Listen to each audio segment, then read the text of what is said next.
નમસ્કાર. જ્ઞાન વિથ અંજલિ ચેનલમાં તમારું સ્વાગત છે. આજે જોઈએ આપણો પહેલો પ્રશ્ન.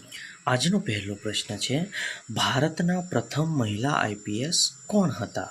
ઓપ્શન જોઈએ તો option A Vimala Devi, option B Kiran Bedi, option C mother Teresa, option D Sarojini Naidu.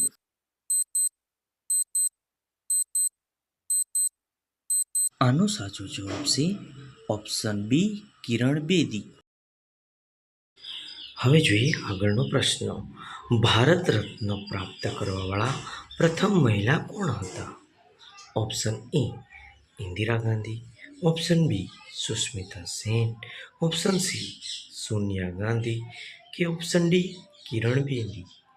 શું મિત્રો તમે જાણો છો ભારત રત્ન પ્રાપ્ત કરવાવાળા પ્રથમ મહિલા કોણ હતા? તો કમેન્ટમાં અવશ્ય લખજો.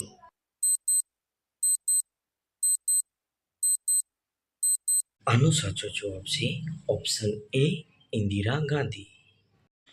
હવે જોઈએ પ્રશ્ન નંબર 3. ભારતના સૌથી પહેલા ગૃહમંત્રી કોણ હતા?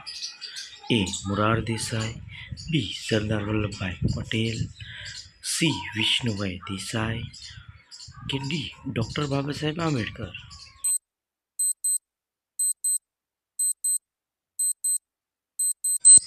આનો સાચો જવાબ છે ઓપ્શન બી સરદાર વલ્લભભાઈ પટેલ.